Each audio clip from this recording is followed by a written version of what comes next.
Hello, this is Matt Slick from the Matt Slick Live podcast, where I defend the Christian faith and lay out our foundations of the truth of God's Word. Your chosen Truth Network podcast is starting in just a few seconds. Enjoy it, share it, but most of all, thank you for listening and for choosing the Truth Podcast Network. This is the Truth Network. The heart of every man craves a great adventure, but life doesn't usually feel that way. Jesus speaks of narrow gates and wide roads, but the masculine journey is filled with many twists and turns. So how do we keep from losing heart while trying to find the good way when life feels more like a losing battle than something worth dying for? Grab your gear and come on a quest with your band of brothers who will serve as the guides in what we call the masculine journey. The masculine journey starts here now. Welcome to Masculine Journey. We are glad that you're with us this week, and we're not quite at a full strength team, but we got a lot of people back, right? A little bit more than last week. A lot of people. Well, Jim, he takes up more room. We call him Big Jim for a reason because he's really tall, has wide shoulders. You know, kind of takes up a little bit more of the room than some of the rest of us, not all of us. But Harold's still gone, Art's still gone, so we hope they're doing well. Danny will hopefully join us for the after hours, so hopefully we'll see him. Of course, we got some of the others we haven't seen in a while. Kenny's out. He's recovering, so hopefully he's doing well. We miss Chuck. We can just keep naming people. Wayne, but Andy's back. Andy is back. I didn't notice. Oh, hi, Andy. Dang. I thought it was just Jim was getting acknowledged today. Well, yeah, but Jim's been gone most of the year. Yeah. He's, to be fair, he's kind of swaying back and forth like he's on a cruise or something. Yeah. That's literally true. I've been out of the country for most of this year. Yes, you have. Yeah. So we're just lucky to see him all together. Of course, you've been gone most of this year, too. I missed 2 weeks. That's a big thing for me. Well, it's most of this year. Yeah, right. It's like the third week in the year. Exactly. I wasn't disagreeing with you. I haven't seen you all year. Get a calendar, man. Yeah, get a good one. I like that. Yeah. That's a paraphrase of my quote. It is. It's a callback.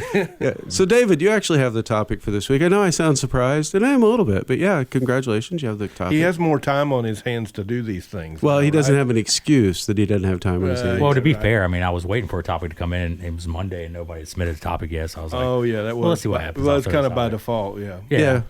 Yeah, but I had a topic. I just hadn't told you yet. Yeah, I did too, and I didn't, and beat me to it on Monday morning. Well, so. Oh, me too. Yeah, I was like, you have all weekend to send the text out. Looks like we're set for a while though. So, all right, David, what's your topic? It's trusting in the Father. You can't do that. It comes for me. It comes from Proverbs 3, verse 5. I use the Message version on it, which is trust God from the bottom of your heart. Don't try to figure out everything on your own. Listen for God's voice in everything you do. Everywhere you go, He's the one that will keep you on track. And do you have to read it that fast? Do you want me to read? You want me to read it again? Read it slower? Yeah, it would be easier to understand. Oh, okay. Trust in God. A little bit faster. Bottom of your heart. Don't try to figure out everything on your own. Listen for God's voice in everything you do and everywhere you go. He's the one who will keep you on track. Okay. So, for me, throughout the season and the walk I'm currently in, it's all about trusting in Him, and the reward that comes from that is greater than anything anybody can imagine. Well, good. That's all you got? Yeah. Okay. Well, thanks for the show. Yeah. Anyway, Robbie, you actually have the first clip this time, and so you want to tell us a little bit about your clip, or how do you want to do this? Yeah, absolutely. So it's from the movie Evan Almighty, which is an amazingly funny movie, in my opinion, and just an amazing movie on all sorts of levels. Whoever wrote it clearly knows God's sense of humor, right? And so the whole movie, like from the gopher wood, with showing you a gopher and they're going for the wood, it's the whole thing that, Evan Baxter has been, elected into the Congress, and now he finds himself being called by God to be the next Noah. And seriously, he grows a beard and all this stuff he can't stop, almost like Tim Allen in the Santa Claus. And he's trying to figure out how to tell the world that, that there's going to be this flood. And he builds a full-on ark, man, and these animals all come and all this stuff, and everybody is telling him he is nuts. But he has this unbelievable relationship with, what's his name, Morgan Freeman? not Fairchild. No, that'd be a little different. Much different, actually. who plays God, just hilarious. And at this point in time, he's got it all built. It's ready to go. They're going to knock it down with a big wrecking ball, and he's waiting on God. And, you know, it's a hard place when you're the only person that believes and you're surrounded by people who don't believe, and they're all looking to you. And here he is. All right, here we go. People, the flood is imminent! Board the ark! Save yourselves! Get down, you fool! Listen to me! The time has come! No, Captain Ahab, your time has come. Yeah, Baxter, the weather's 70 and sunny, with a chance of crazy! This is quite the show. According to my source, the show hasn't even started yet. Still expecting the big flood. You know, voters don't respond to the gloom and doom stuff. They like a more positive note. Now, you look down there. Those are the wolves, son. I'm gonna give you one last chance. Take down this boat. I'm giving you one last chance. Repent. Such a shame. You have possibilities. But you want to stop progress to save the earth. Go for it. Good luck getting a tree to come to the polls. Take it down.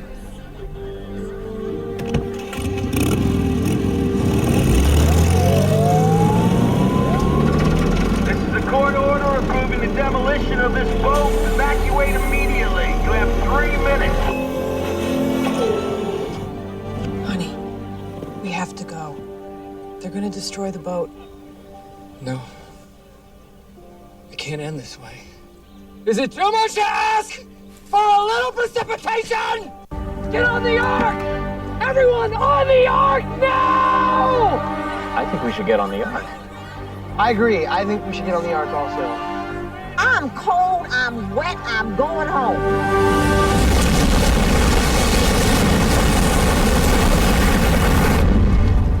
So what you're actually hearing there is the dam breaks above, you know, where the ark is. And there is a flood, but it doesn't come from necessarily the rain. Mm-hmm. And, you know, as always, God comes through with a reason for what he had put Evan Baxter through. And for those of us who've had an experience or two, you know, where you're stepping out and doing something that everybody's looking at you like you're crazy and just trusting God, you know exactly what Evan's going through when he says a little precipitation would be good, you know. And so we at boot camp often do something called listening prayer. And I've never done it, not one time, where I don't feel like, oh my gosh, I look like, you know, because we're supposed to sit there and listen, and then we're supposed to hear somebody's name, and then we're supposed to listen after we get a person's name and get confirmation for things God wants to say to that person. Of course, we don't know who that person is. We don't know if God's going to speak to somebody in the group. And probably the second or third time we'd ever done that, right, at a boot camp. We did it at the Carolina Boys Academy, and I happened to draw the group of 13, 14-year-old boys.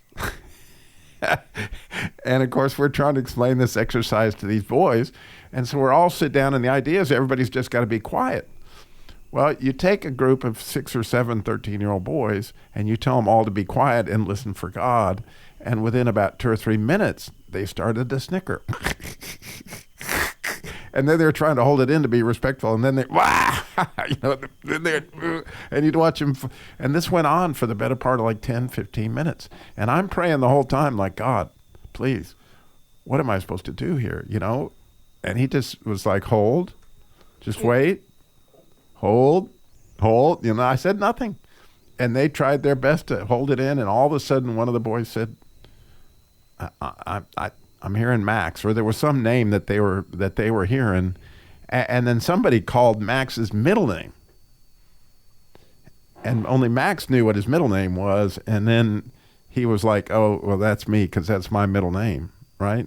Well, then once that happened, the boys started hearing things that wanted to be said over Max, which really spoke to Max's heart, and it ended up being a really cool session from a standpoint of that. But that wasn't when the water broke over the dam. Okay, when the water broke over the dam was 20 minutes, 15 minutes, or whatever. I'm back in the kitchen. You're making popcorn. Right, making popcorn, getting ready for movie night. Right. And when the boy that heard Max's middle name, comes up to me like, Mr. Robbie, was that really God that I was hearing? I said, well, did you know Max's middle name? Well, no. Well, do you just think that's, well, I did. You know, and he's standing there just in amazement, like, so you can actually hear from God in prayer? And I'm like, yeah, it's, you know, God's real. You know, this is a real thing. And I'm not talking to him 2 or 3 minutes, and here comes the next boy, right? And he's like, Mr. Robbie, did I actually, you know, this is way back, like I didn't even know that they knew where I was, but they had found me. And 3 boys came up and asked me a very similar question with the last one. His got so serious because he had a very personal issue he wanted to talk to me about that God had talked to him about while he was in this thing. And that conversation probably went on for 45 minutes. And so it was just like what Evan's experiencing, like, right, you just walk with God. He had told us to do it. Mm-hmm. We knew clearly we were supposed to do this in spite of the fact that these were 12, 13-year-old boys. And it is, I will never, ever forget the impact that God had on those guys. Yeah, I don't think, and this sounds like a distrust of God, and it's not at all, because he's shown up every time. But every time we've done the listening prayer, I think every one of us is like, okay, God, you know, we really need you to show up on this one, because we're kind of like hanging out here waiting on you, because there's no place to go from there, right? I mean, there's no fleece moments. I mean, you're already out there. You're on the water. You better walk. You know, I mean, you got to do something here. And so God's shown up every time. And the confidence in that is, you know, God's constantly going to have us in places where there is uncertainty, right? That we have to step out in faith. We got to take that leap of faith towards him. And you think about it, the last boot camp, man, the Holy Spirit literally fell down after the listening prayer on Sunday. Like, the people were breaking out in spontaneous prayer after the thing, right? Mm-hmm. And just this massive prayer thing that happened as a result of what God did with that listening prayer at that camp. It was mind-blowing. Yeah, and so it just gives me confidence of knowing, okay, there are going to be times constantly in my walk, right? It's not, I'm past that now, right? If I say that or I think that, God just laughs. Right, so it's not like hit 65, lose that card? Not 65 yet. Oh, sorry. Yeah, but that's all right, David. Yeah, that's okay. Yeah, better friends know my birthday. Well, to be fair, it's just your age, not your birthday. Well, that's true. That's even easier to know. Yeah, never mind. Anyway, we have a lot coming up, a lot of activities coming up. Next weekend. We have the Dangerous Heart Boot Camp. Now, that's not ours. That's our friend Darren's, and we'd love to have you out there. I don't have that address for his church right now, but we'll get that for you at the break. But we also have an entrenchment coming up and an advanced boot camp coming up. Talk to you after the break. What we have at our boot camp is something that makes you stronger and gives you the strength to go on your regular walk with God. It's something that will make you be bigger than you were when you got there. I got away from Christ and suffered a overdose, and he took my memory. At that time, I didn't know where I was, who was who, what I was doing. So he showed me a little bit of his power there, letting me know that without him, I'm nothing. I don't got nothing, and I will be nothing. So I decided to come back, and just right now, for the first time, like, I've been through a lot of things. Like, as you see me, tattoos all over and everything. I've been through a war. So for the first time in my life on this camp, I've been able to feel that peace in my heart. I haven't seen my family in over 8 years now, but I actually can say today that I'm okay with it. God is with me, and he's been dealing with my heart on a way that I never experienced it before. And I'm just thankful and grateful. Register today at masculinejourney.org.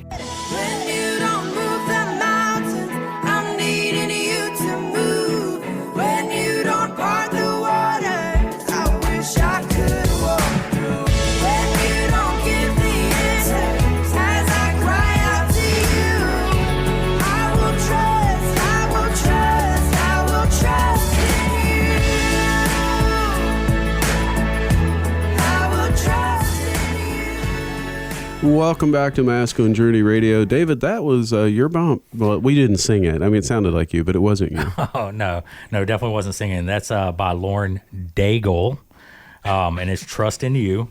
I'm glad you enunciated that. Yeah, in case everybody wanted to know who it was. Yeah, for sure. You might need to tell him what enunciate means, though. Yeah, I will. After the show. I'll draw him a map. Yeah. So I used a part of that song that says, she's singing, it says, when you don't move the mountains I'm needing you to move, when you don't part the waters I wish I could walk through, and when you don't give the answers as I cry out to you, I will trust in you.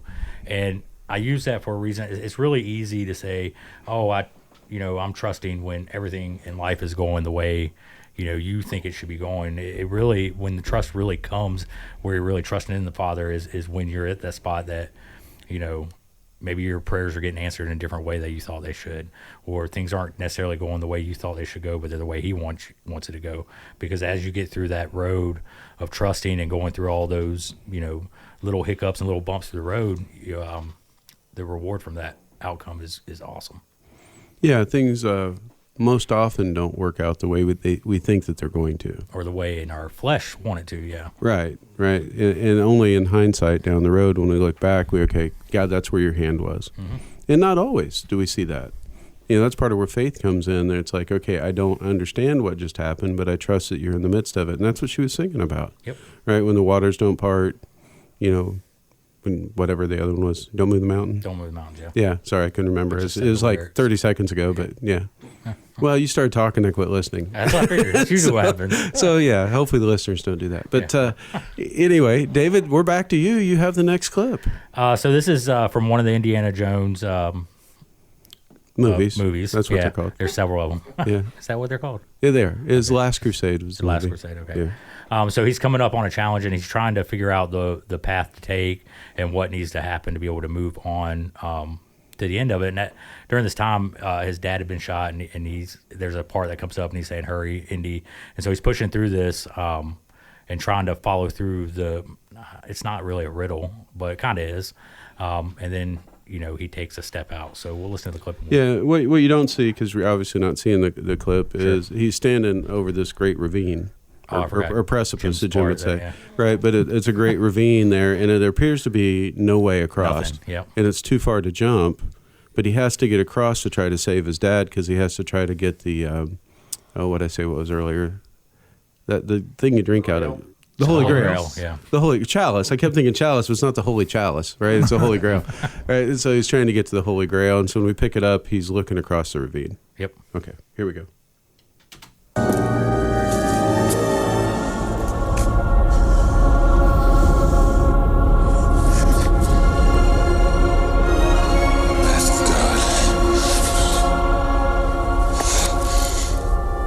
Only in the leap from the lion's head will he prove his worth.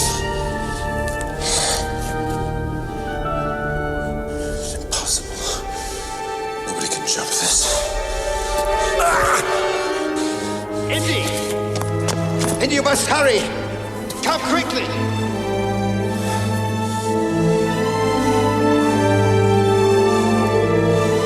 It's a leap of faith. So, the last, I don't know, probably my entire life, but for sure in the last 4 years that, I've been really focused on trying to, work on trusting in the Father more with life decisions and in career and personal life and church life and everything. It's always been, I got to take a leap of faith. Like a big sigh, like Indy just did on that. More so in the last probably, I don't know, month and a half. Over the last year or so, at my previous career, I was working for Sheetz as a store manager, and it was a great 4.5 years that I was with them. But this last year, it was really tough on me mentally, physically, and spiritually, and just was really wearing me down. And emotionally. And emotionally. Did I miss that? You missed it. Oh, I thought through a mentally. We noticed. Yeah. Yeah. And so psychologically, yeah. Myopically, yeah, I think so. Yeah, I'd have to get a dictionary to understand that. Keep going. Indeed. So, anyways, I was really looking at trying to, with my daughter and my wife, I needed to be at home more. That was really weighing on me, and as our pastor at Re3 talked several months ago about margins, and my margins were really full working for them. And so I kept praying, hey, if this is not what you want me to do anymore, I really feel like I'm being called away from this, of doing what I was doing. Let me know. And so, slowly but surely, sometimes quicker, he would show me that, hey, this is not where you want to be. So started looking elsewhere, started putting fillers out there, applying to things, and, again, praying to God, saying, hey, if this is what you want me to do, I still have my family to provide for. Please open up some doors. And so, all right, so the application process started with all kinds of companies, and phone interviews were happening, Zoom calls were happening, and all that stuff. And I was like, awesome, this is right. But every single one of them kept saying no. Every single interview I had, didn't get a call back. Got the professional auto-generated email that says, hey, thanks for applying, but, we're going with somebody else and all this. And so, and then Sam's company, True Home, started hiring for a position in the field, and he had mentioned it to me, and I had applied to it. Well, I started to apply to it, and I stopped.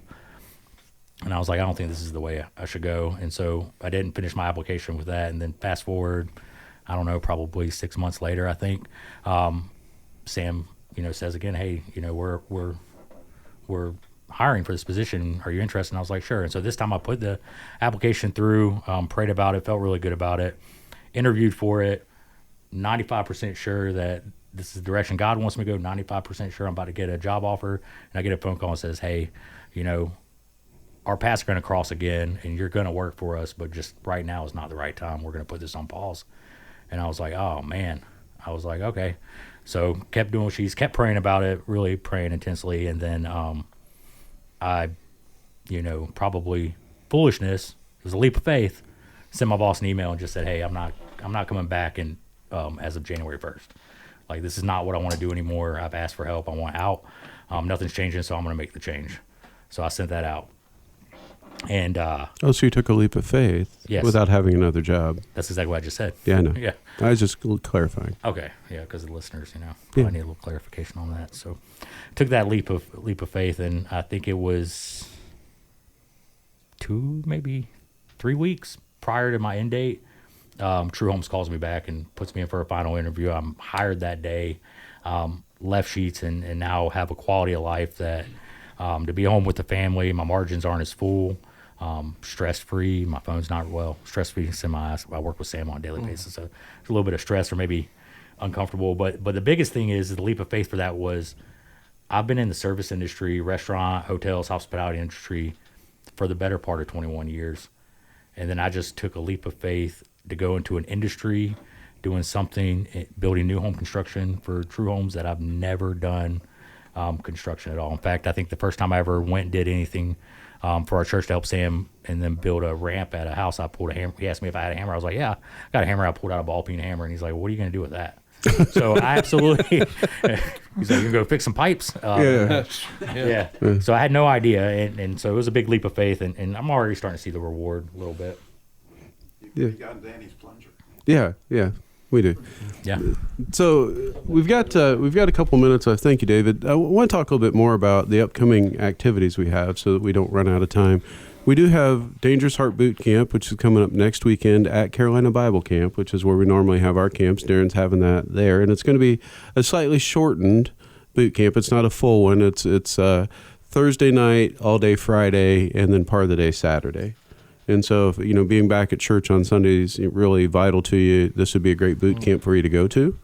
Right? And so, Robbie, do you have that's Lake Springs Church, but do you have the Yeah, it's actually pretty easy. If you just Google Lake Springs Church, it comes right up that it's in Holly Springs. And then once you get there, it shows what's happening, and it shows the Dangerous Heart Boot Camp. You click on that, and you can go register right there, Lake Springs Church in Holly Springs. Easy enough. And again, that's coming up February 1st through 3rd. Right. And then coming up behind that on February 23rd and 24th, we have an entrenchment, our very own. And it's absolutely free, right? Mm-hmm. We always like that, FREE. Mm-hmm. And that's going to happen actually at my church, at West Asheboro Baptist Church in Asheboro on Joyride Street. And I just got confirmation corn will be there. Wow. So, that's, if no other reason. Not on the cob, corn in person. We might have corn on the cob, too, because we do have food coming, of course, Friday night and Saturday morning. Steak? It might be. It's Operation Arby's is fully underway at West Asheboro Baptist Church. But yeah, very, very cool event. And it, like we talk about, is a mini boot camp where, you come in on a Friday night and we spend all day Saturday. The great news about either of these events is we have an advanced boot camp coming right in April, and neither of these qualify for you to be able to attend the advanced boot camp coming up April 1st through the 4th, is it? That was either. Either. He said neither. But yeah, he it sounded neither. like might have been neither. Since we're pronunciating right tonight. Or enunciating, either one. Either. Pronunciating. Either. Yeah, either qualify you for that, right? And so the advanced boot camp is April 4th through 7th. There you go. Right? And so I got all the dates right. That's kind of new for me. I know. Yeah, I've been looking at my phone. Unlike David, I've not been like reading Facebook. I've been in trying to see what the dates were, make sure I had them right. He was looking up Proverbs 3. He was 3, 5. 5. Yeah, so he could read it like the Message version. Yeah, the Message version. Yeah, right. Yeah, that was a good version. It's a great version. Yeah. Yeah, it got the message across. It definitely did. I was impressed. I really was. Yeah. So, any other last thoughts before we head off of this show? We're getting ready to wrap it up here in the next 30 seconds to a minute. I do have a question about your clip. You said all the animals were on board the ship already, on board the new ark, yes? Yes. Yeah. And they're getting ready to demolish it. Where are the the animal rights people when you need them? I have no idea. That just astonishes me. That movie wasn't full of animal rights people. However, the animals took their own rights pretty much throughout the movie. They did. So to remind you what we have coming up, we have Dangerous Heart Boot Camp next weekend. You can go to Lake Springs Church in Holly Springs. You can look that up on any type of search engine and register there, Dangerous Heart Boot Camp. I think it's $135 for the weekend. Then we have an entrenchment coming up, and that's going to be the 23rd and 24th of February, and that's in Asheboro, West Asheboro Church. And it's free. And then behind that, in April 4th through 7th, we have an advanced boot camp back out at Carolina Bible Camp. You can go to masculinejourneyradio.org to register for those last two. Or for the first one, go to Holly Springs, Lake Springs Church. Talk with you next week. Love somebody well this week. This is the Truth Network.